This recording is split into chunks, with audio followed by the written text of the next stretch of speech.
So first off, here we have programs that educate girls about their rights and empower them to champion advocacy for their rights. So right from 2013, when we started out, one of our goals was girls are victimized because they don't even know about their rights. So when their rights are trampled, they don't even know where to start from or how to start demanding the protection of their rights in society. And so we thought the first place to start is actually to educate them. But we came up with a really creative approach. I mean, girls are not your average. They get that a lot in school, teaching them with a teacher right in front of them. So we had this really creative, fun way we told them what the law provides for them that protects their rights. And after the workshops we had with them, we made them make what we called an instructional video, where it's the girls that were talking about their rights. And then we made it really animated and really fun. And with that video, although we were able to train just 100 girls, we've been screening that video to really large groups of girls in public schools. And so after the video sessions, we have these informal conversations where we just unpack and then they share.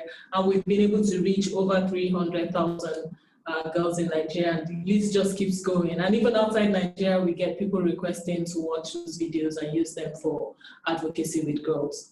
So that's kind of the main first component that keeps going from year to year, where we're constantly educating about their rights.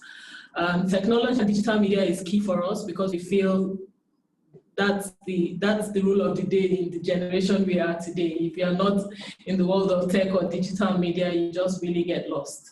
But for us, apart from just using the tool, is actually how do we even empower the girls to have those skills and be able to use those skills for advocacy. So we do a lot of tech advocacy programs for girls. We expose them to things like filmmaking, creative writing, coding, so they are learning to make apps, trying to solve issues affecting them. So we've had those different programs going on as well. We've been able to reach over 1,000 girls, and we keep having those programs with them. For the third component here, I have creating platforms for girls to engage public conversations about critical issues. That is really key for us because when we talk about the work with girls in Nigeria, what we've been having in the past is situations where it's still adults speaking for girls. Many times we take for granted the importance of their voices in the conversation. And many times the argument is girls are shy, they can't speak, they're not. And for us, we feel, no, once they're educated about these issues, no matter how shy they are, they can articulate and express themselves clearly. But it's also about creating that platform for them, building their confidence to engage this. So what our approach was not to have that face me, I face you interface. When we have these programs with them, so for example, during the tech advocacy programs, we had what we called an exhibition event, where the girls were basically showcasing the projects they had developed. But we targeted policymakers to come to that event. So representatives from civil society, government officials, and all of that, they were there. And then in those small groups, the girls can just articulate, these are our challenges, gender-based violence, this is where we need help. So more and more they are building their confidence to engage and to lead and to champion their own advocacy for themselves. So that's one of the things we're also proud about. Finally here, empowering survivors of child marriage. Child marriage is really huge for us, even though we also consider it a form of gender-based violence, because a girl who is under 18, that is already somebody's wife, you can't say that girl is having consensual sex because she has no concept of consent, at that age. So for us, it's actually a form of gender-based violence that girls are forced into those really adult relationships so early in their lives.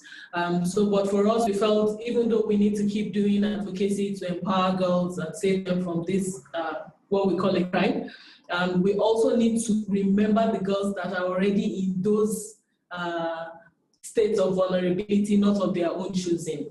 So because these are girls who have had to drop out of school, they have kids, they're in extreme poverty. So the kind of empowerment we've been doing for them is giving them vocational skills, empowering them to start setting up sustainable businesses so they are able to earn an income and decide for themselves if they want to go back to school, if they want to continue in enterprise. But at the end of the day, they are better empowered to live a better life compared to what the case would have been if they are just stuck under someone who they were forced to marry at a really young age.